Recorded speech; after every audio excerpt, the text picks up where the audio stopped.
Dearest, there are no accidents, and everything comes full circle.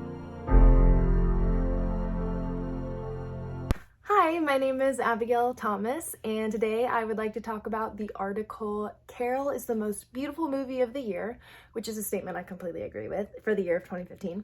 And it's why I picked this article. It's from Vox by Emily St. James. So Carol was a movie that, as a film student, I watched before reading the book, actually, to explore cinematography, and it's one of my favorites for the cinematography. It's so beautiful. So I'm excited to dive in. Let's do it.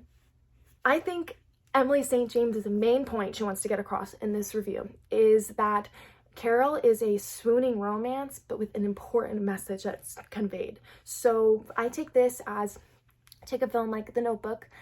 It's a beautiful romance. You want to be there. Same thing with Carol. I want to be there. I want to live like that. It seems so special.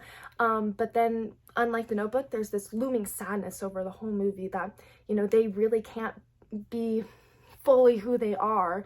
Emily St. James breaks down her review into 3 sections. Section 1 is Carol is a moving love story that doubles as something very specific. So when Emily St. James is saying this, she's referring to how the movie is a classic love story. You watch it and you're like, I want to be in love. But there's also this looming sense of loneliness because they can't be together. And this is conveyed through cinematography. The love aspect is conveyed through Todd Haynes' choice of using 16mm film because it has this grainy effect and it makes it feel like that fuzzy feeling you get when you're first in love, or like butterflies in your stomach. But she also talks about how most straight couples can have this honeymoon phase and Carol and Therese cannot. And this is depicted through many ways. One of the points that I thought of was how the cinematography always makes you feel like you're an outsider looking in. So there's a lot of shots like over the shoulder or through a mirror. Section 2, the film is based on a hugely important novel. So in this section, Emily St. James makes a point to talk about how Carol is based on the novel The Price of Salt by Patricia Highsmith. She also uses this section to talk about a motif in the film that I never noticed.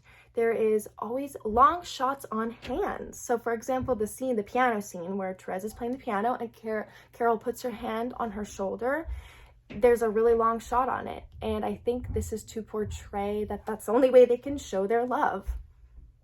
I think it's important that she talked about how this was based on a novel because this was one of the novels with one of the first gay novels that had a happy, positive ending. Most of the time there was this trope where the couple would just break up and then they'd be magically straight, which is like, what? Section 3, the acting is terrific too. Another statement I really agree with. Cate Blanchett plays Carol Aird and Rooney Mara plays Therese Belivet. She really applauds Cate Blanchett. She describes her as tremendous. She thinks that she's very natural and she's able to portray a woman who's like so naturally in this world that it doesn't seem like she would be anywhere else, which is really hard. And she also explains that their acting is very subtle. Their love is shown through glances and smirks, and you can just read everything they're thinking in their eyes, which is another really hard thing to do as an actor. And she also applauds the strength in Sarah Paulson's character of Abby, even though she's like not in the film very much, but she still thinks that she had a really strong performance. And she actually has a very positive view on the performance from the whole cast. And I agree. In conclusion, it's pretty apparent I agree with Emily St. James's opinion on the film Carol. I also really appreciated her taking the time to mention Phyllis Nagy, the screenwriter of the film.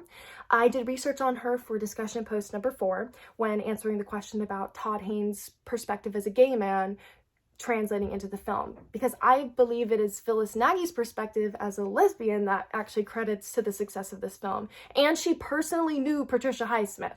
Her script is the backbone of this whole film. So I really appreciated Emily St. James taking the time to mention that.